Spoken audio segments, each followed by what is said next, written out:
Okay, so this session is now recording, and just wanted to talk about, the test number 3. It's going to be on April 17th.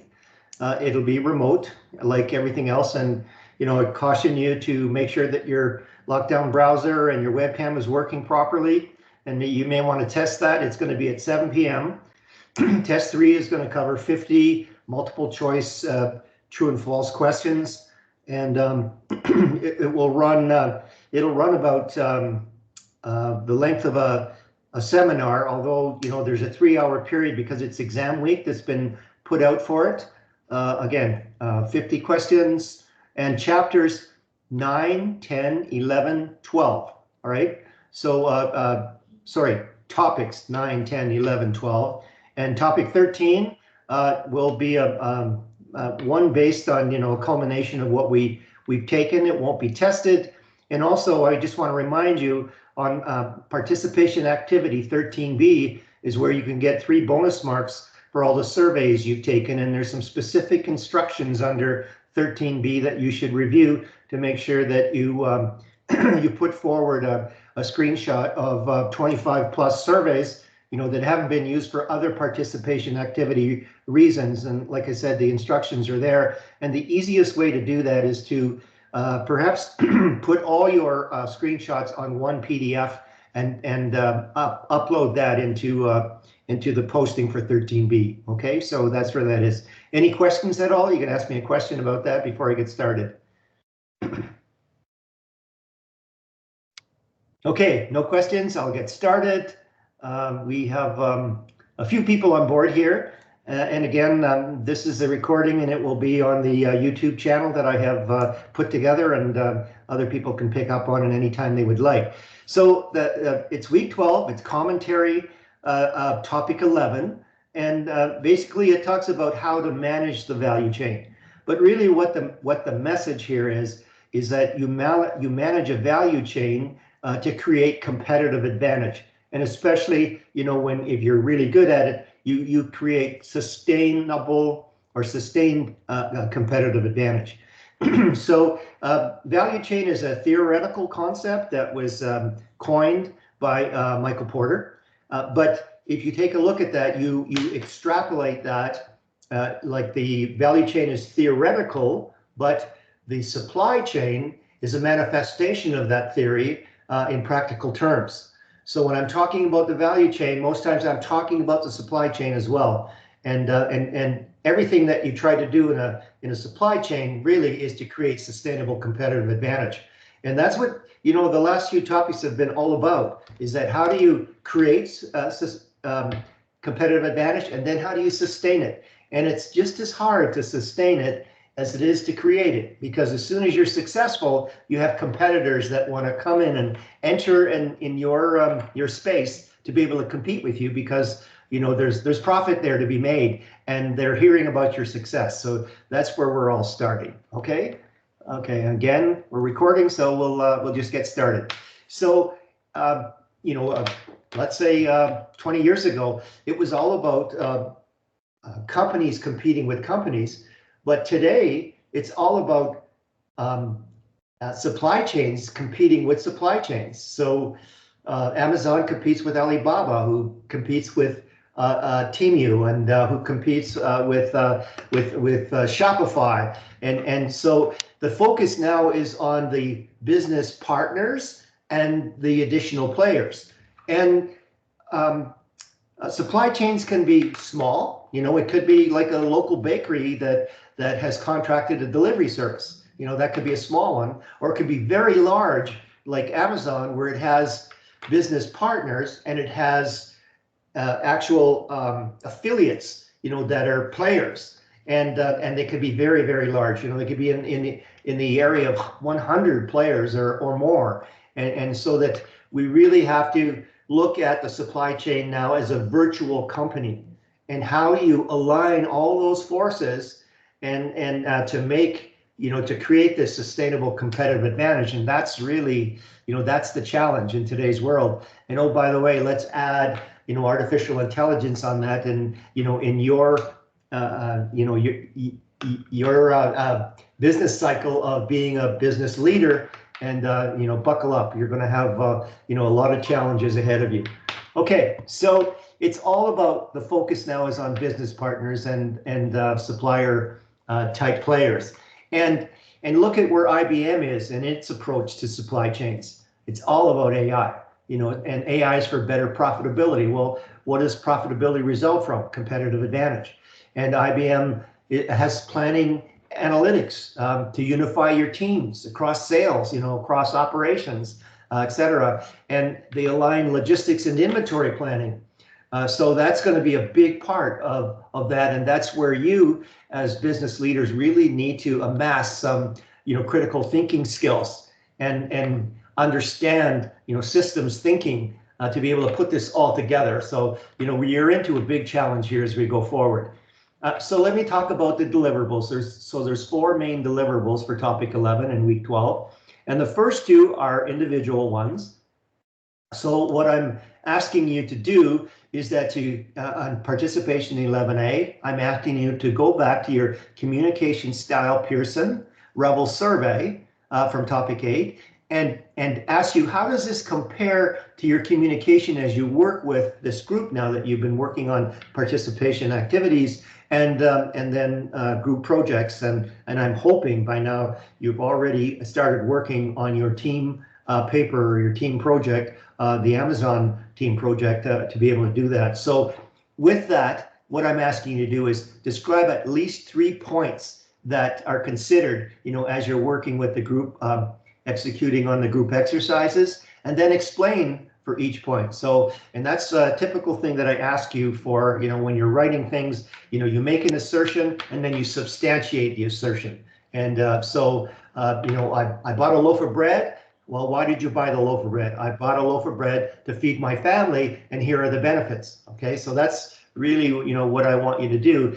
The second one is to go to another Pearson Rebel survey of communicating supportively, and then pick out 3 points, you know, that allows you to compare your communication as you work with the group on the project or your group activities, right? And then explain why. So 3 points for each one.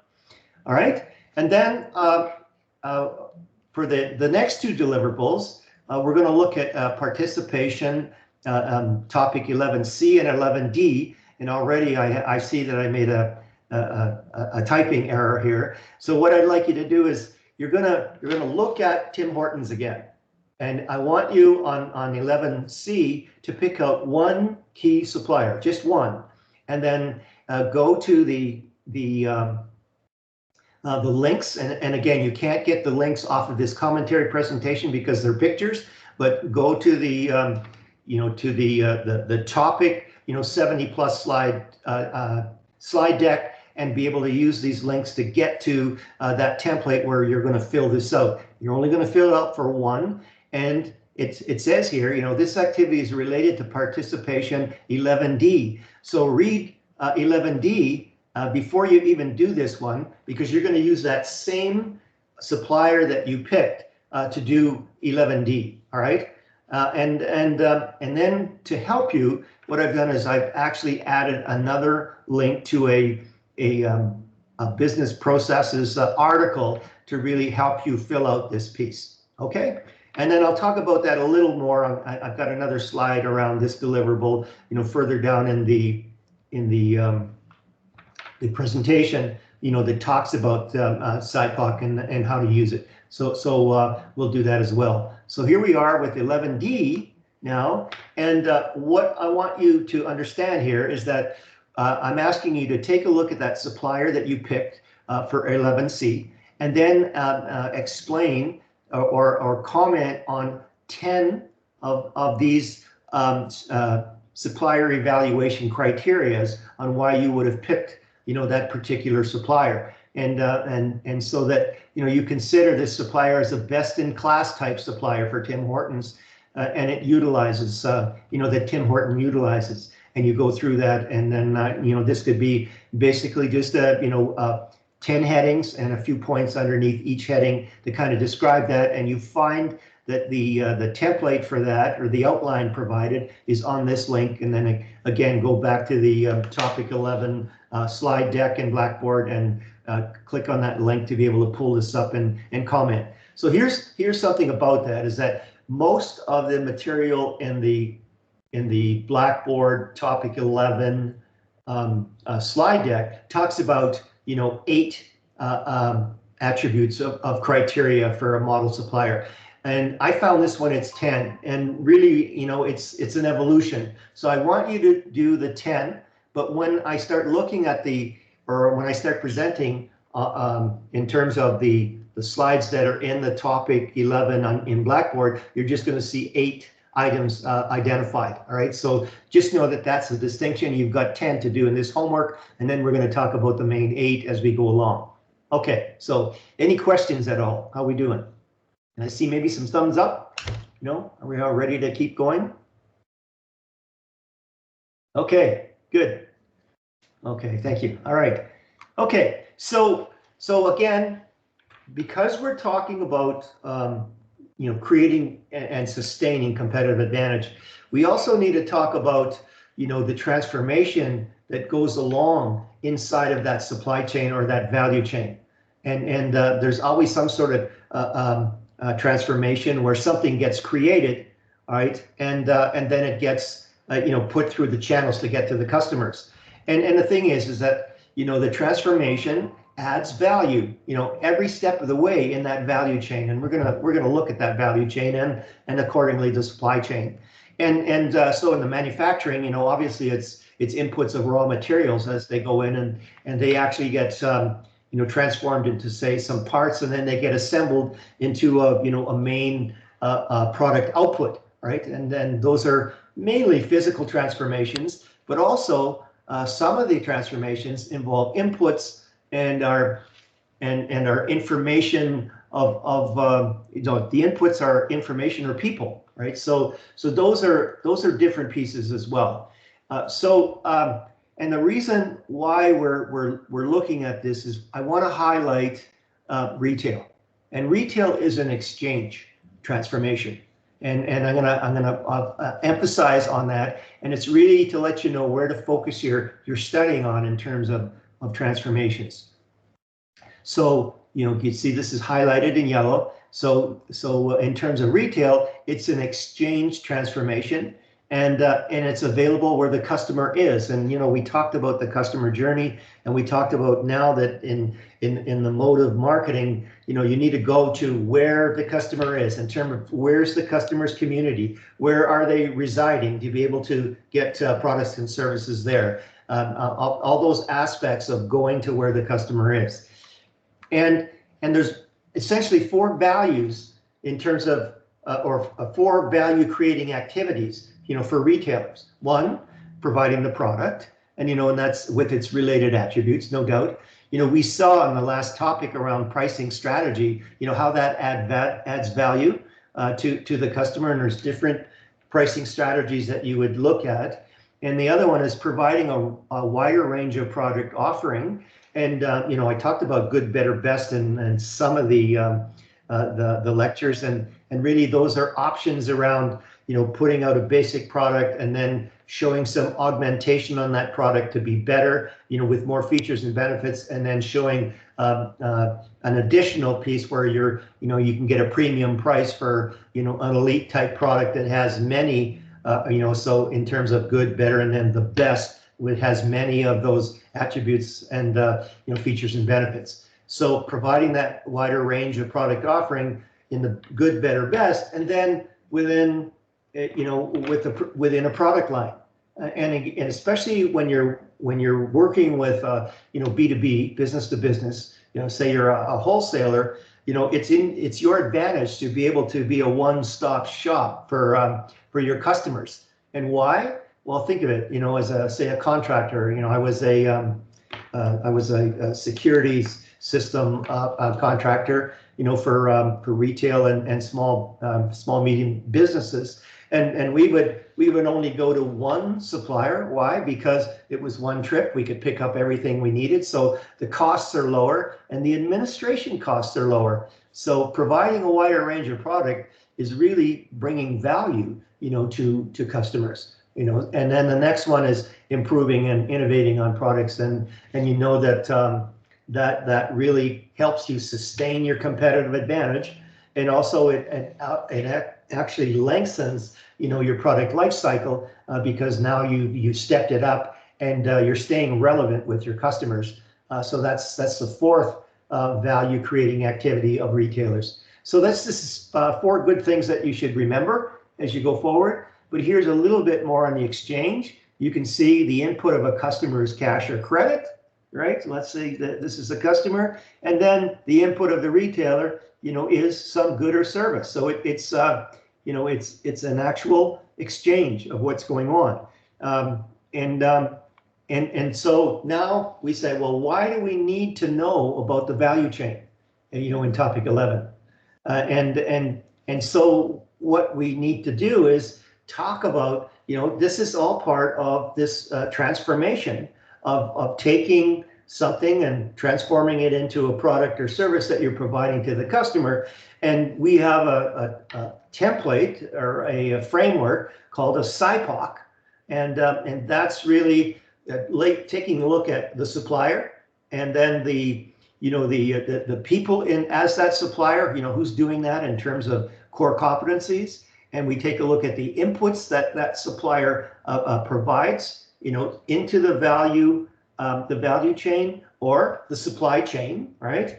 And then what process it goes on from the supplier starting with placing the input to getting it to the customer, and then what kind of outputs are there in terms of resources that are a result of the process, and then all about the customer, actually knowing that customer or being intimate with that customer and understanding that, yes, we look at specific target markets and they're represented by an ideal customer, which we created, in the last topic, and then start understanding the significance of that customer in terms of demographics and psychographics and their tendencies and their value set and all those things, to be able to be totally relevant in terms of having the best value proposition, for them. And what does that result in? Competitive advantage, more profits, right? And so that's what a SIPOC is all about.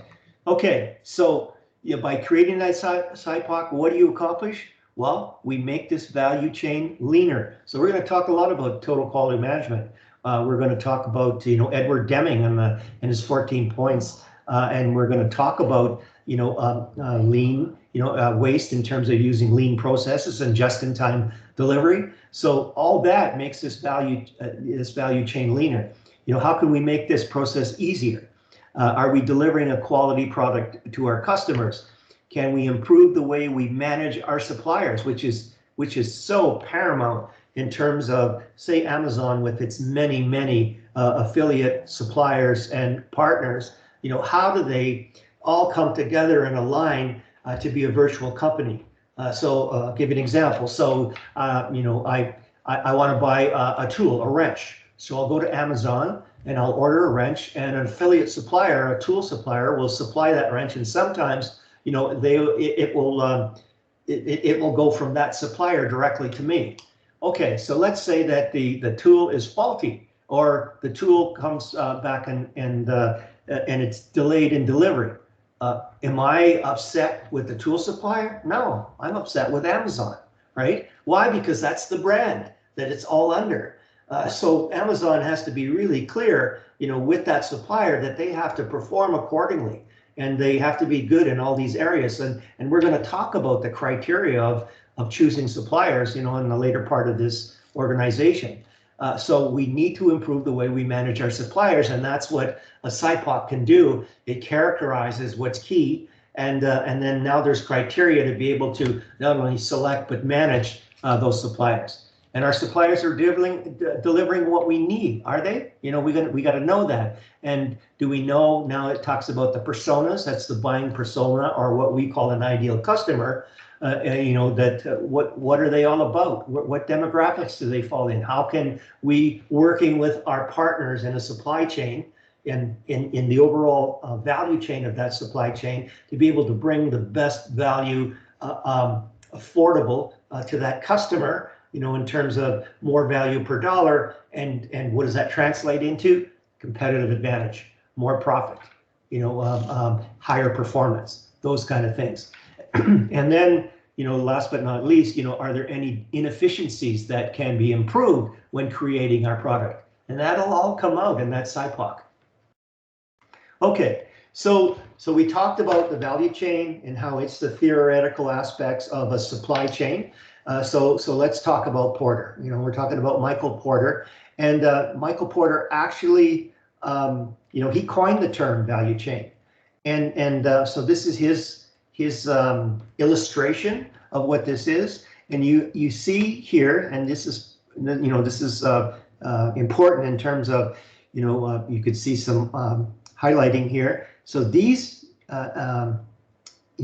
chain links are the primary activities. I mean, that's how like say with operations, you take some raw materials through the inbound logistics, you put that together to transform into an output that's required by the customer, and then you have logistics or channels to get them out there, and you do have marketing and sales and service. And what does that do? It creates profit.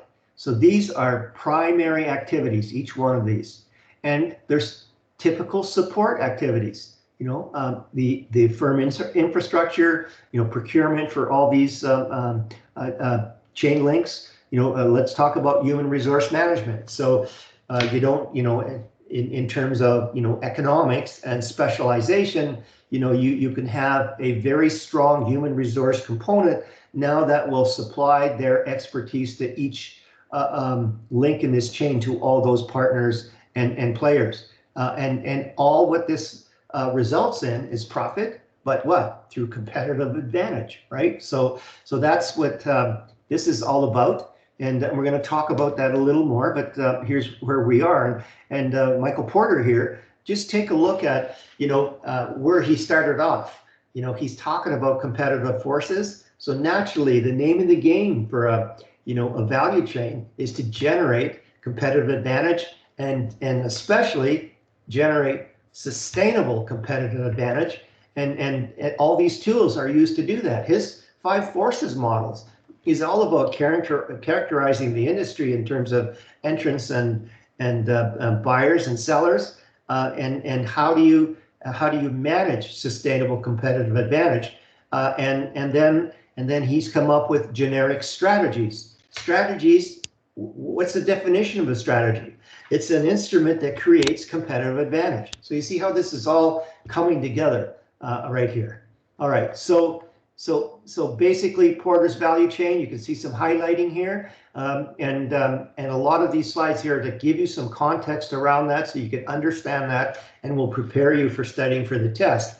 Part of this, the value chain tells you, how to create value for the organization. How do you change business inputs, transform them, into business outputs such a way that they have greater value than the original cost of creating those outputs, which means, you're creating value, and as you have more and more value to offer the customer through a value proposition, well, what are you doing? You're creating a system of maintaining sustainable competitive advantage. The manufacturing companies, they create value by acquiring raw materials, transforming them into something useful. Retailers, they have this exchange that I told you about, and so on and so forth. But the more value an organization creates, the more profitable it is. It's likely to be. And when you provide more value to your customers, you build competitive advantage. So Porter's value chain focuses on the systems and how inputs are changed into outputs purchased by consumers. And that's why, I'm always talking about understanding systems thinking. It's all those interdependencies that work through, especially in a large supply chain. It all has to be aligned, right? And so those systems, they bring things together, and they align things, and they give you a view of what's going on real time, so that you can improve. You can and from total quality management, continuous improvement, to be able to build more and more value, build more and more competitive advantage, and sustain that competitive advantage. Okay, so here's the a flip a little bit of the same model, but it's a little more formal. And you can see now that the primary activities, are in the bottom, and then the support activities are in the top. Nothing's changed in terms of the model itself, except that the illustration is a little bit different. And you see that I have these yellow arrows to really kind of focus in on, what's a support activity, what's a primary activity. At the end of the day, what are you doing? You're building competitive advantage, which translates into higher performance, which translates into profitability. Those key things that are the outcomes of a vision of an organization. Okay, so how does value chain analysis impact strategic planning? We took a topic 9 on strategic planning. Well, it gives you the overall view. It's like a drone that goes up with a camera, and now you can see it all together. It's a panoramic view of the business landscape, and it paves the way to give you insights to do robust strategic planning and delivering, the tangible benefits of productivity and cost savings and differentiation and customer satisfaction, which leads to customer loyalty, which leads to customer lifetime value. And when you can do those things, you're taking money to the bank, right? And again, we don't want to stray too far away from triple bottom line. We do that in the efforts of looking at people, the social corporate responsibility, and then the environment, and then profit, which translates more into prosperity, right? The value chain serves as this lens, and it leads to sustainable competitive advantage. And I've always said that sustainable competitive advantage is almost an oxymoron, because we took those 3 terms, right? Develop, deploy, and decline for competitive advantage. Those are key words that you should understand, when going into the test. And the thing is that it's just as hard, like I said, to maintain a competitive advantage as it is to build it. And so that you have this lens now to be able to look upon that and tweak and recalibrate to be able to maintain sustainable competitive advantage based on the value chain and the tools that you use to characterize the value chain. Okay, sources of competitive advantage. Well, these activities in the value chain are building blocks to competitive advantage. And again, strategic planning involves making choices about these activities. And remember, I told you as well, is that strategic planning is just as much about what you're not going to do as what you are going to do. And why? Because you're trying to leverage scarce resources. So you have to make very astute or your best choices around how these activities are configured. So just remember that. And companies can either differentiate themselves, or they can be cost leaders. And those are 2 components of the generic strategies that Michael Porter has brought to the fore in terms of developing those so that we can study them and use them. And I'm going to talk about that a bit more as well as we go on to the slides. And again, you're using the supply chain, the value chain to optimize that supply chain logistics and improving product design and creating a competitive edge. It all comes, it all comes together. Excuse me. One thing again is that sometimes I mute automatically, and please let me know as soon as I mute. Just unmute and tell me that, and then because the recording's going, and I might go 1 or 2 minutes before I realize that I've been muted, and I still can't understand why it happens, but it does happen at times. Excuse me. Okay, so all right, so a company's value chain is part of a larger, value system that includes both, upstream suppliers and downstream suppliers. And so we're going to talk about, backward and forward integration in terms of, bringing on partners and whatever. And that'll be in further slides. So I want you to kind of place mark those things in terms of there's upstream suppliers and there's downstream suppliers in terms of and downstream distribution channels. So understand that. And strategic planning requires, considering these external linkages. And I've talked about strategic planning in terms of its interdependencies that you need to be aware of, because if something goes awry with one of those interdependencies, it may impact a lot more of the things that make the overall organizational outcomes in terms of alignment. So that's a really key piece. And the value chain actually influences competitive position. And what I'm talking about there is that if we look at Porter's generic strategies, one is differentiation. So you show yourself as totally unique, and that's why people want to buy your product. Or you're a low-cost producer like Walmart, right? And then there's the focused low-cost producer and the focused differentiation.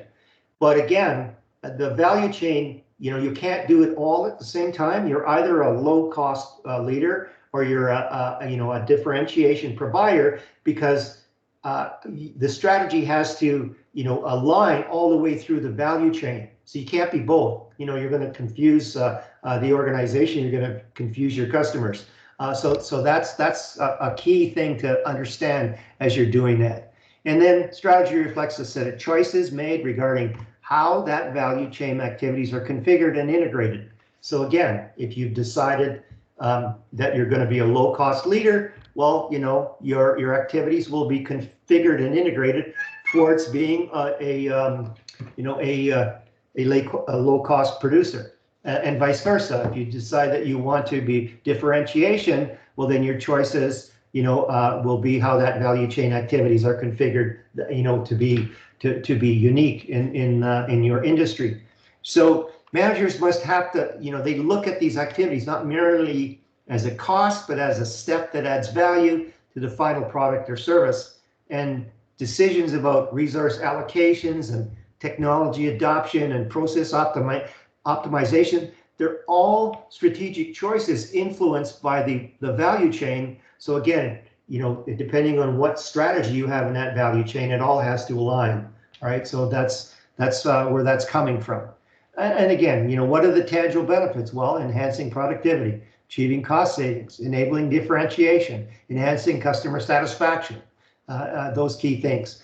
Now, here's some more context around Porter's value chain. We have limited time tonight, so I'm not going to go through them, but I would strongly recommend that you read through them and understand that, because the more context that you have around Porter's value chain, the better off you're going to be in terms of being successful on the test. So have a look at these and go through them, and it goes through the steps, and it's mainly what we talked about. But here I'm emphasizing what I just talked about just a few slides ago. Your organization's value chain should reflect its overall generic business strategy. So when you're deciding how to improve that value chain, you be clear about whether you're going to adopt a cost advantage type of strategy, or you're going to adopt a differentiated strategy. But you can't have both, and because adopting that strategy then has an impact on those decisions and choices you make throughout that value chain. That's what you have to remember. Okay. And again, here's some of the some examples. So cost advantage, Walmart, it's a key proponent of cost advantage strategy. And again, so its firm's primary and support activities will reflect that cost advantage strategy. That they will establish that relative importance of each activity in the total cost of the product. So you can see how that aligns. But if you take a look at a differentiation advantage, so take a look at Apple. Well, Apple has very few products if you look at it. Why? Because they want to be the best at what they're doing, and so that in their value chain, strategy, they're really looking at the customer's value creating activities, and they're evaluating, how they can be different and unique, with the global competition that you're getting in their industry, and how to have the best sustainable differentiation. So you can see that the choices that are made in that value chain, in those value chain activities, both primary and support, are going to lend themselves to be able to accommodate a differentiation advantage type strategy. Okay, so a little more on that. So now I'm going to talk about knowledge intensive firms. And you can see there's a lot of highlighting here. So they're service-based organizations. And what do? They solve complex problems and provide solutions for clients. So, they have human capital. Remember back when we talked about the VRIO, we talked about human capital, we talked about organizational capital, we talked about financial capital, right? So in the human capital side, that's expertise that few organizations possess, and they create market value through knowledge, and knowledge is their ultimate product, and it's through innovation and initiative and competence building. So that expertise, gets back to core competencies. And remember, I told you that you never go out and hire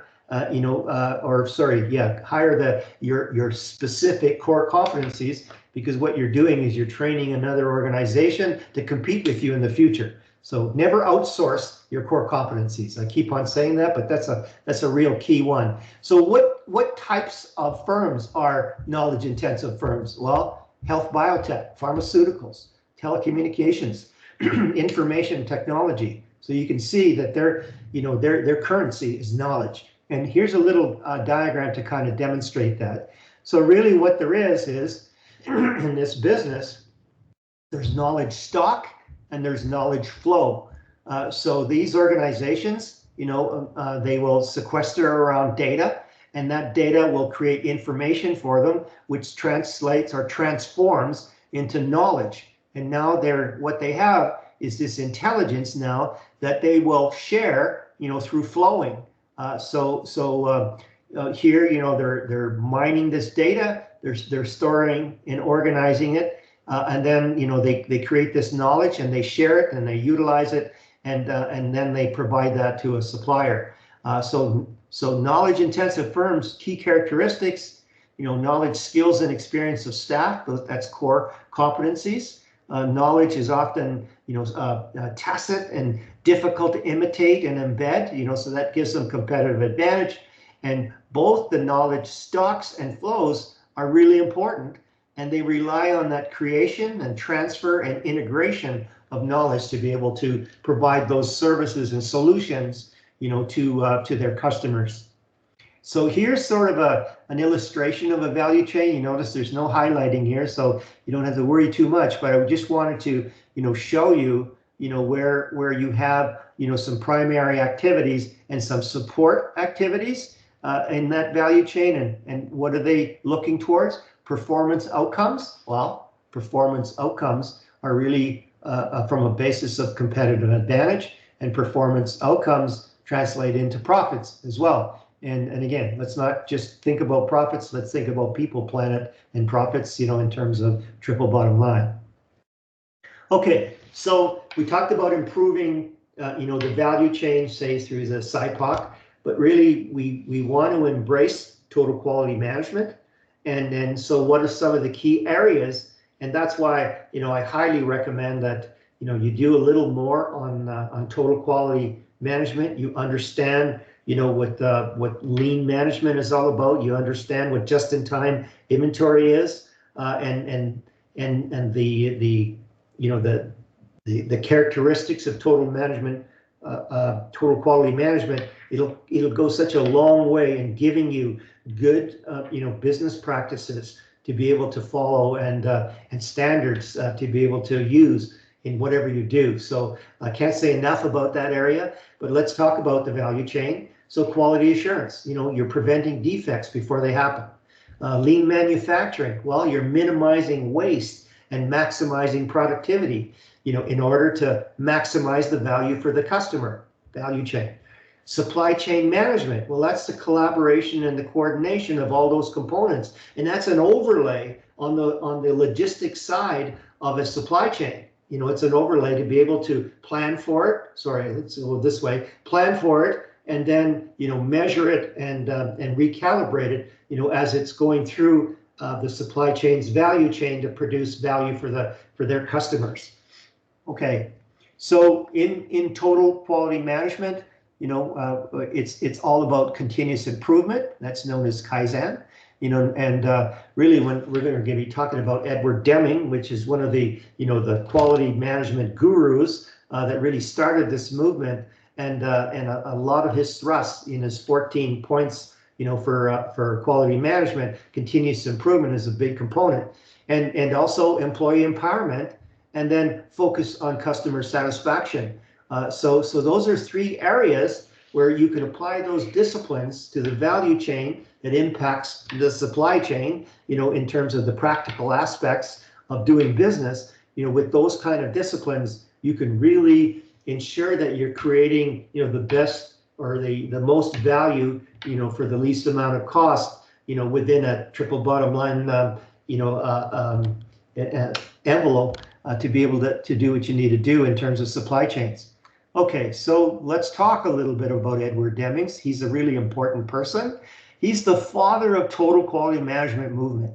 I mean, and there's many others, like Philip Crosby or let me see, Joseph Duran and Walter Schuhart and Shigo Shingo, and another one is Kaoru Ishikawa. Mr. Ishikawa did a lot in terms of lean management as well. So there's all these experts out there that we can all learn from, and all their methodologies that they've produced that will give us an advantage in creating value. Okay, so here's Deming's 14 points. It looks like you don't have to memorize them, but I strongly recommend that you go through them, because really what Deming is postulating is to create this mindset. Total quality management is a mindset, right? And it's a way of thinking. It's a way of standardizing your approach, to get the best out of your outputs. Okay, so it's about modern methods, and I've used we used to call them standard methods, when I was back in my other life, and looking at removing barriers to improve quality, and engaging employees to do what they need to do, and creating the structure in top management that will sponsor and support and role model those behaviors, so that things can get done in a total quality management fashion. So Deming really he created the Deming cycle, and he entitled it Plan, Do, Study, Act. And you can see where you start recognizing a problem, you start planning the improvements, you define that problem, you determine the possible causes, you implement solutions, and then you evaluate those, and then you can standardize them and whatever. And what the term that I'm familiar with that this got translated into is Plan, Do, Check, Act, and you'll hear that a lot. And that's an approach to be able to, it's a mantra or a mental model, to keep in mind when you're going to do something, in that supply chain, or you're going to do something, in your organization. You plan it, you do it, you see if it's working, and if it's not working, you recalibrate, and then you keep doing that until you could standardize that, and it becomes a standard method or approach, in your organization. Okay, so again, we're bringing in other aspects of total quality management in terms of just-in-time and lean manufacturing, and it's really to kind of look at where you have these main 8 wastes that you have to deal with, overproduction, unnecessary inventory, just waiting, so that's downtime in essence, where it could be productive, unnecessary transportation, over processing, inefficient work methods, producing defective products. And this is where Six Sigma comes in. Six Sigma is basically, its mantra is zero defects. And really, statistically, it's 3.4 defects per million units. That's amazing, right? If you can do that. And then underutilization of employee knowledge and skills. So here's the Tim Wood's approach to taking a look at these 8 wastes, and so that's the the acronym Tim, right? Woods, right? To be able to deal with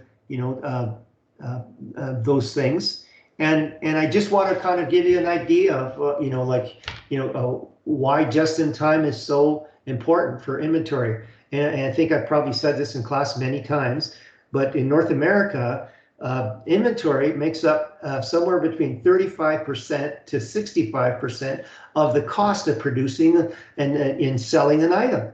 And that's an amazing piece. So that's working capital that's tied up in your business. And if you can manage that inventory or optimize the management of that inventory, well, then you've got other monies to be able to reinvest in technology, to reinvest in your employees, to provide, bigger returns for your shareholders, to, do community events or whatever. And so here's the analogy that they use. So think about a boat that has a high level, of water in a lake, and equate that to a high level of inventory. Well, if you're up very high, you're not going to have any problems, hitting boulders in the bottom of that lake because the water level is really high. So what you do then is that you lower that water level, and all of a sudden, as you lower that water level, the rocks start to be exposed. Well, in terms of inventory, that's where you find the inefficiencies or the problems in your processes, right? You actually unearth, you expose, the root causes of your production process, right? So the whole idea then is to have an optimum level of inventory, or an optimal level of water, so that in some cases now, because you've minimized those root causes.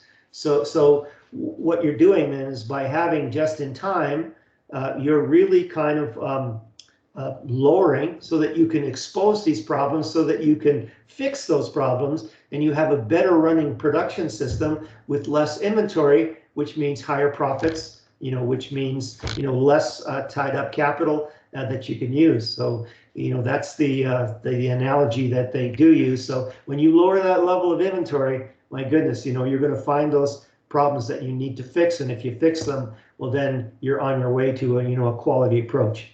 Okay, so let's get back to participation topic 11C, and so what you're going to do is, and again, this is a picture in the commentary presentation, so you have to go back to the Blackboard topic slides, the 70+ slides, and find, just the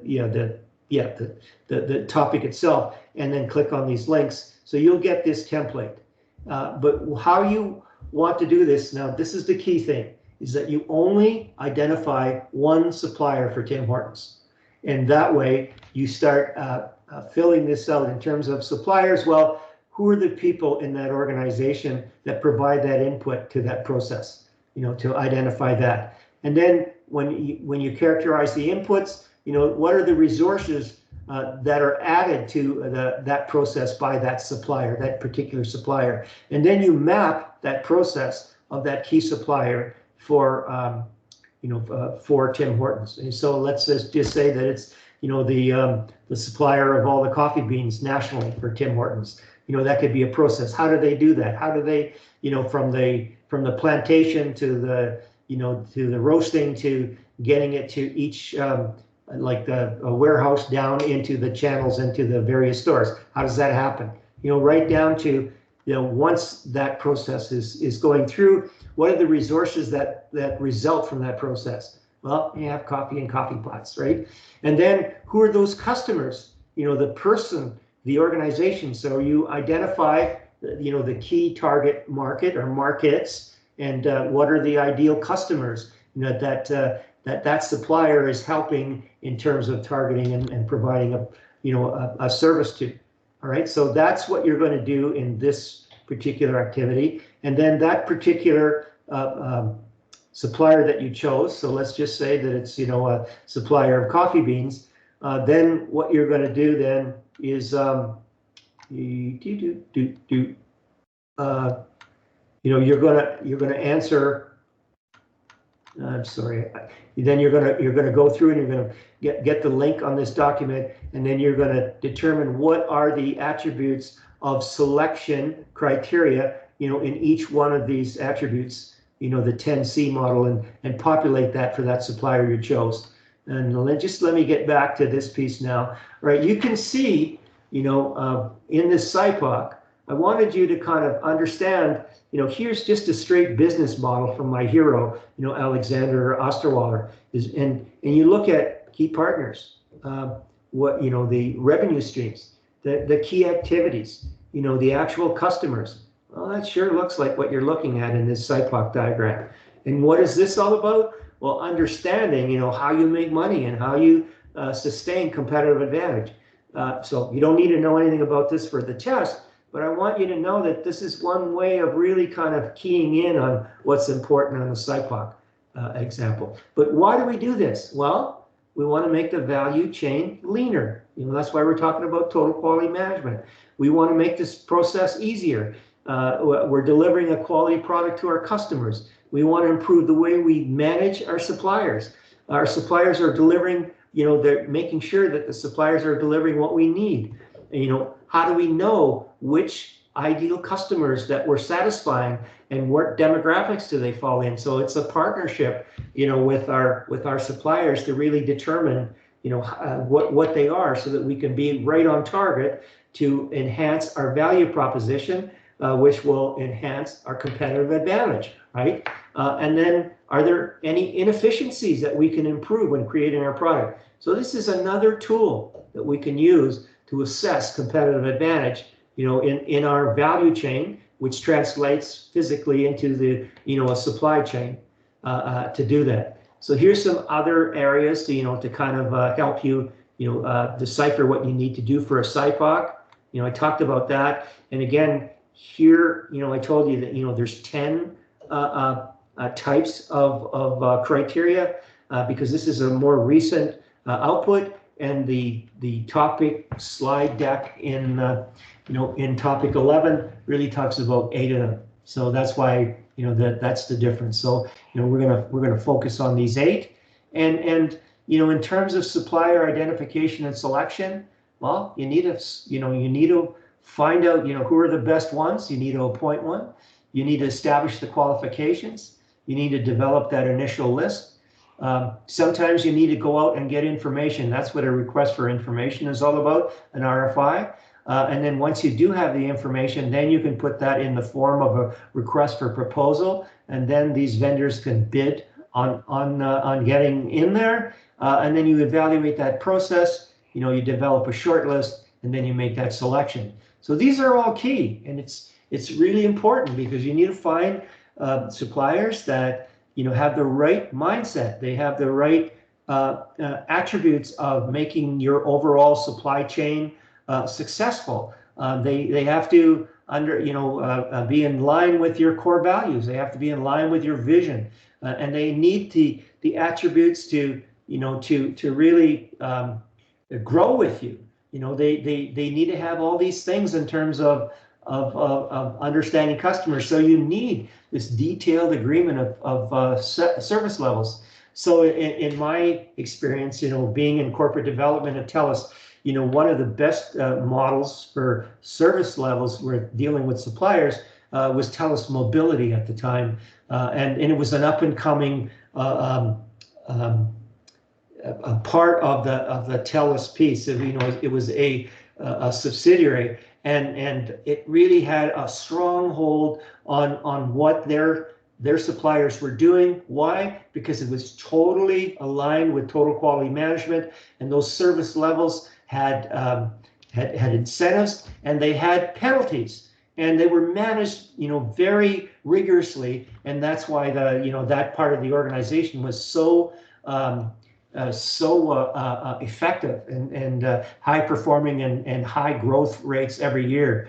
All right, so and you got to look at, you know, customized services, you know, a long-term contract. You know, it's one thing for a supplier to meet that criteria, but you need to look at their balance sheet as well. Are they strong enough to stay in the game, you know, over say the next 10 years to work with you? Or are they going to peter out because maybe they have too much debt and they go out of business, or, you know, they get compromised along the way? So those are all those things that you need to take a look at in terms of criteria, you know, to find the right type of partners and affiliates to be able to do what you need to do in your, in your supply chain, through your, you know, value chain that guides that. All right. So again, so why, you know, what do you need in terms of backup to do the right evaluation? Well, you need a diverse team of senior management, legal staff to make sure you have the, you know, the protection in terms of what they're going to do for you and how you're going to administer that. You need the right finance staff to make sure that all the components are aligned, you know, from a financial point of view. You need the right you need technical staff to be able to really evaluate the capabilities of that supplier. And then you need to consult with the end users, because let's look at the track record of those suppliers. Maybe some of them weren't so great with customer service. Is that the kind of supplier that you want within your supply chain? I don't think so. Okay, and so then you establish the qualifications: price, location, experience, culture. Culture is so important. Reputation, decision-making style, expertise, core competencies, you know, industry specialization. You know, all those things are really important. So, you know, you want to go through these pieces, and then, you know, here's some, you know, what you look for in a request for proposal in terms of, you know, what are the priorities of the business? Can they satisfy that? Can they satisfy the purpose of the business? Can they meet deadlines? You know, can they do things? You know, what are some of the remedies? You know, if something goes sideways, you know, how do you deal with that? You know, that's all included before you kind of bring a supplier on board, so everybody knows what the expectations are from, you know, get to go. All right, so choosing a supplier, many times it's around doing competitive bids, and then you do it through a number of suppliers, and you work that through. And so, you know, what's really important? Well, the closeness of the relationship. You know, can you work together to plan, to forecast, you know, to replenish in terms of inventory and whatever? You need effective communication. You need to be able to share information. And again, you know, sometimes there's a lot of information, proprietary aspects of it, you know, in terms of intellectual property or whatever. So you need to be very careful around that. And then how do you manage, you know, event management? How well does the chain respond to unplanned events? And then what gets measured gets done, right? So we're going to kind of focus in on Keiretsu, because Keiretsu is about long-term supplier relationships, and that's key to understand. But I wanted just to introduce the term to you. You know, when you get into supply chain management, there's this term called CPFR, and it's a discipline amongst, you know, supply chain partners and affiliates, where they do collaborative planning and forecasting, and they do replenishment, so they understand. You know, there's a thing called bullwhip effect. You know, that if you've got a long supply chain, you know, and if you're not sending the right signals, you know, you'll get all kinds of instability in the supply process. So that, you know, CPFR will really help around that bullwhip effect. And you may want to Google that. It's not part of the test, but I just wanted to let you know that this is a really important component of supply chain management, and you should be aware of it. Okay, but Keiretsu is a long-term alliance, right? And if you look at interdependence, you know, Stephen Covey used to say that you have to be independent before you can be interdependent.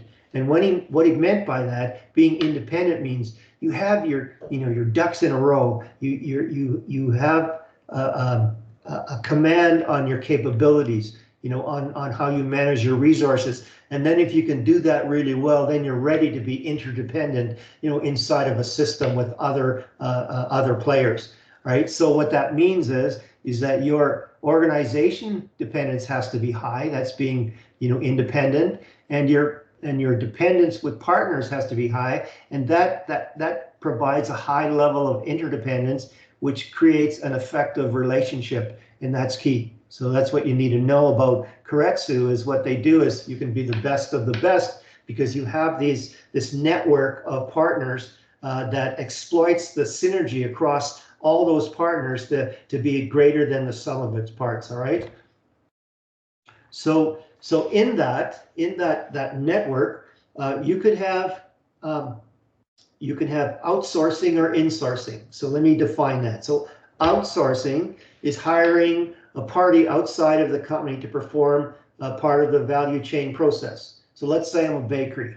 Well, I want to focus on being an artisan bakery, and all my core competencies are related to baking the best of products, and I don't have the resources to be able to distribute, this bread. So what do I do? I outsource the distribution of, or a channel of trucks or whatever that will bring these these bakery products, to retail operations. So that's outsourcing.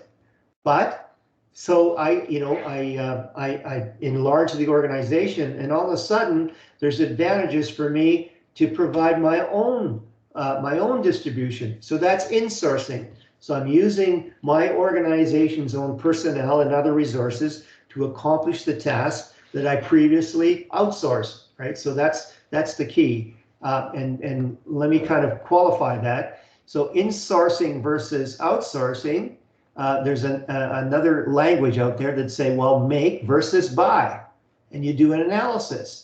So if you make something, you can avoid some costs. There's some advantages because you've got more control. But again, then you take on other liabilities when you're making it yourself. Whereas, if you buy it from somewhere, well, yeah, you have to pay for it. But there's some pros to doing that because you can use, your core competencies and expand on your core competencies, because that's what gives you more returns.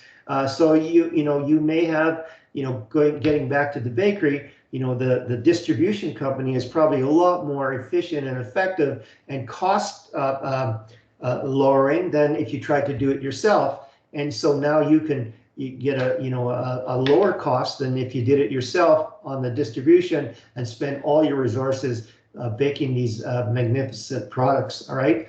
So that's what it is. There's always, an analysis that goes on, should we insource or should we outsource? And I'll remind you again, you never outsource your core competencies, right? Because you're just training somebody to compete with you in the future. So that would mean that would be the same as Apple saying, all right, well, we're going to use ABC company to design our new iPhone. Oh, well, okay, so now we got to show them all our secrets. And then they're going to design this new iPhone. And 2 years down the road, they might say, hey, you know what? We got all this knowledge. Let's just go out on our own. And then what happens? All that core competencies, that went into that now are being used to compete against Apple, right? So that's where you have to worry about that. And so here's the cost of making versus buying. There's certain things that you need to look at. And then, what are some of the outsourcing benefits, cost savings, expertise, those kind of things. And outsourcing concerns, so that you see what you're doing, right? You lose ownership, you have unplanned costs, those kind of things. Okay, so that's the part of this network, inside of a supply chain, and let's just focus a little more on Keiretsu, and what that is that they exploit the synergy so well. What does it do? It boosts profits. And it lowers costs. I mean, that's what this is all about. So this is a Japanese term. It's referring to a business network made up of different companies, including manufacturers, supply chain partners, and whatever. And so what it does is that it's really close-knit long-term relationships to be able to work together for mutual benefits. Often they share ownership and collaborate on business ventures. They're strong alliances, and you can see that, you know, they have some specialization of, you know, of banks that help all the partners and all the things. So what does it do? You know, it creates competitive advantage, right? And then you can do that in various, you know, business group structures where you have some centralization of some functions that could be synergetic, you know, to bring synergy to, you know, the construction industry or foods or wherever, and going through. So I just want to talk about the supplier evaluation again. You know, you take a look at these criterias, but you know, some criteria are more important than others. So if you take a look at this particular example, you know, the importance is 20% of the overall importance for engineering and research. So you want to take that weight and multiply it times your ranking, and that will give you an expected value. And then you add up all these expected values to get a score, and then you do that for each supplier that you want for a particular supply, and then the highest score, you know, determines roughly who you're going to hire or bring in as your supplier. You know, I mentioned, I mentioned integration, and so I want to talk about, you know, vertical integration versus horizontal integration. So here's a case where let's just say that I'll use my bakery experience here. I was a young lad that worked at a bakery, and they made bakery products, but they were close to Toronto, and the Toronto firms had such economies of scale that they could actually ship their bread out to this small area that we lived in and sell their bread a little bit cheaper than we could. So what did the owners do?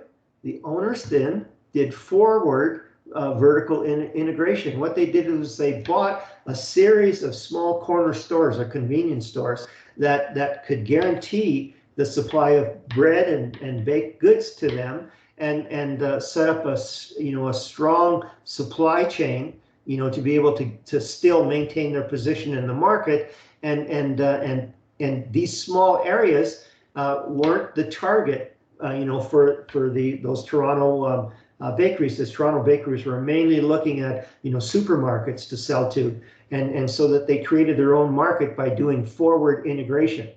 Now let's talk about, you know, backward integration. So let's just say that you know, that Tim Hortons is a coffee maker, right? But yeah, they get beans from coffee plantations. So what they'll do is, you know, say that supply is compromised or it's variant, so they could just buy a you know, a upstream or, you know, backward integration. They can buy upstream a coffee plantation, and then that's what they call backward integration, because then it feeds, you know, Tim Hortons, which is a particular supplier. So that's the vertical integration. There's either forward or there's backward integration. But then there's horizontal integration. So again, let's talk about Tim Hortons. Well, Tim Hortons, you know, might want to take out a market player that has a dominant position. So they could go out and buy Starbucks. And now they, you know, not only have they've taken out a competitor, they've increased their market share, and that's through horizontal integration. Or they could have just, you know, gone out and bought a new company that, you know, had you know, augmented products, you know, that supported the actual coffee business, right? That's horizontal integration as well, right? So just wanted to, you know, put you aware of these pieces. And again, when I talked about supply chain management, you know, I talked about, you know, the logistics portion of the supply chain. So here's where you have, you know, the suppliers of raw materials or whatever that are, this is inbound logistics of the transport to get those parts and raw materials, you know, to the manufacturer. that manufacturer does the overall transformation to create goods, and then that gets stored, and then it gets transported into various channels of sales, and so that's the logistics part. But the supply chain management covers the entire umbrella, where it does planning and improving ahead of that, and it does data analysis, and what gets measured gets done in terms of making adjustments through understanding their key performance indicator results versus the targets that they set for the supply chain, right? And again, here's taking a look at the logistics, this logistics part in here. Okay, so you have a product transportation, right? So you can see that, and you're transporting the product all the way to the retail portions, and then that's forward logistics. But and through this supply chain of getting to the customers. But there's a thing called reverse logistics. So okay, so a Canada appliance manufacturers, a company, let's say it's company A manufacturers, they sell a dishwasher to a customer, but that dishwasher doesn't work right from the time it was installed. So what happens is that the customer has now reverse logistics, where they, that appliance company can have someone pick up that dishwasher, take it back to a repair station, or take it right back to the manufacturing piece, and that's a reverse logistic. So it's mainly repairs and servicing and recalibration of items that have to go back. And this is another area that you should be aware of, in terms of logistics are forward and backwards. And oh, by the way, reverse logistics are called backward logistics as well. That term is intertwined. And again, I told you about the competition is no longer between companies; it's between supply chains. So if the supply chain can't recover because it has an incapacitated reverse logistics piece, well, they're compromised. They will lose competitive advantage. So reverse logistics is just as important in today's world as forward logistics to establish this sustainable competitive advantage. Okay. So again, here's some important activities, around the supply chain management: transportation vendors, credit and cash transfer, suppliers. There's a whole slew of things that you should know about there. And then the last piece that we're going to cover is enterprise requirement planning. And so what does that do? So an ERP basically gives the supply chain players, all of them, a view into what's happening real time, because it connects everything, right? So what is an ERP? Enterprise requirement planning, it's a software platform that integrates finance, human resources, logistics, manufacturing, supply chain management, customer relationship management, all these pieces. Everybody gets a view. And just to let you know that on the logistics side, radio frequency identification, RFIDs, basically is those are indicators now. Like way back when, like the the Perlators and the Federal Expresses had these sort of primitive type RFIDs where they could track where where a shipment was, because this radio frequency device would send a signal and say, oh yeah, okay, it's in Toronto right now, and it's ready to be shipped to Vancouver. Okay, but in today's world, they've gone much less expensive and with entirely a lot of functionality, to the point where now they can even transmit warnings or whatever. So you've got a fridge container of frozen fish, and if the temperature starts dropping, an RFID can send a signal saying, hey, we have a problem here, and then that shows up on the grid, and everybody knows where that problem is, and it can be adjusted. So that's that's the beauty of technology, where that's going. And then electronic data interchange, well, really it's sort of like a private network amongst those players, where they can ship information in terms of purchase orders or sales or shopping. And what you should understand too is that, in supply chain management, we're into what they call blockchain technology. And what blockchain is, it's little blocks of information that gets sent everywhere in terms of cryptology or cryptology protected data and cryptocurrency. So people could get paid in an instant at a transfer point, and everybody understands the data that needs to be transferred when there's a handoff. And this technology started with a joint venture with IBM and Maersk, which is a premier global shipping company. They started this joint venture to create this blockchain capability. It didn't do so well. It started off, I think, in about 2018, and I don't know, because of COVID or whatever. But now there's about 4 or 5 similar players in the business. So you can imagine where the technology is going in terms of understanding where everything is at the moment, real time, through RFID technology and then blockchain capability, which makes global trading an amazing happening. And the thing is that global trading is growing at a logarithmic rate, doubling and tripling, over several years. It's not just a straight line. So where that's taking it, and then couple that with artificial intelligence, and man, you've got, buckle up, right? So just to finish off, what is ERP? It's a system, is an attempt to integrate all functions across a supply chain or a company to a single, let's say a single platform, not so much a single computer, that serves all those functions' specific needs.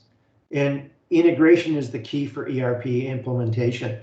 And so it integrates customers and suppliers and parts of the operations. It provides integrated database and custom design report systems.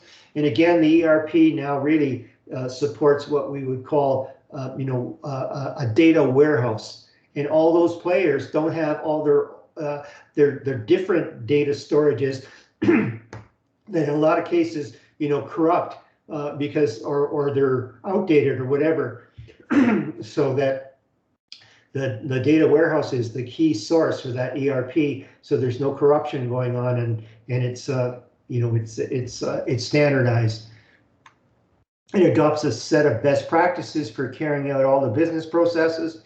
And again, so here's sort of a value chain, for looking at the way ERP will integrate demand planning, manufacturing planning, logistic planning, distribution planning, order entry, and then purchasing and account, account payable, inbound inventory plant management. All those pieces now are all under one platform where everyone can see what's going on and get a status and be able to respond to any kind of deficiencies or opportunities.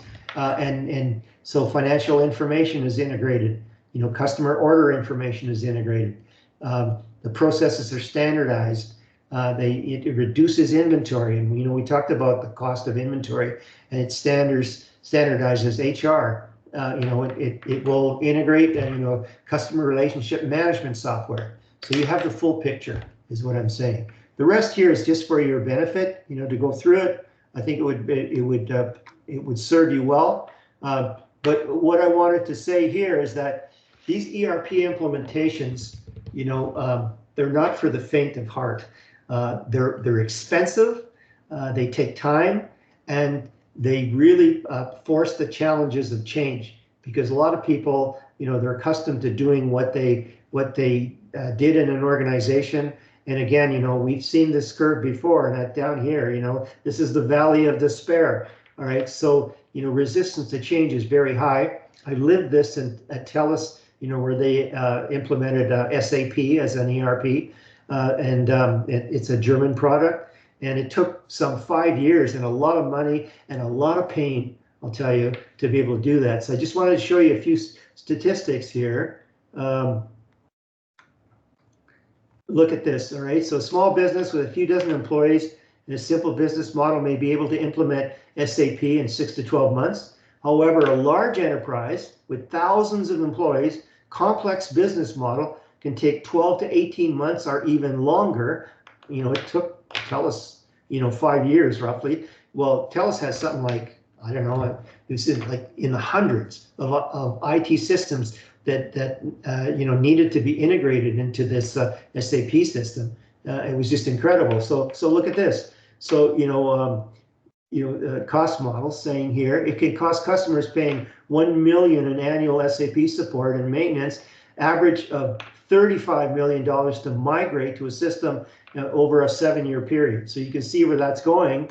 But I just wanted to show you, if you're looking for a job, in terms of, supply chain and ERP components, look at what an SAP consultant could make in Canada alone, 106 to 153K a year. There's all kinds of jobs. These are Canadian jobs that I sourced just to kind of show you that.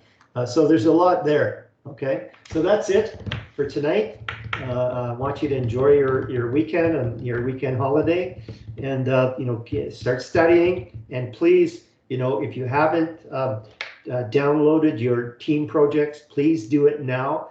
Really get a sense. And I want to remind you again, you're not to do the full 30 questions in the Amazon project. You're to do as many to accumulate a marks of 100 to a little like you can't exactly get to 100 sometimes, but you can get to maybe 110, and then I mark you accordingly on 110 marks. And normally it's about 10 to 12 questions out of that 30 that you select as a team, thinking that the best work. And oh, by the way, there's always a few teams that don't read the instructions, do the full 30 questions, and what do? I start at question 1 and I work to the number of questions where I get 100 marks, and then I don't go any further. That's what you get your mark on. So all that work that you did for nothing is for nothing. All right, so just remember that. So read the instructions, and please, help me help you in terms of using the proper subheadings and headings and numerical systems to really help me navigate your input, because you deserve a good mark, and if you help me navigate, I will give you a good mark. Okay, so that's how it's going to work. Okay, so Godspeed, and have a good weekend. Thank you, sir. Okay, you're welcome.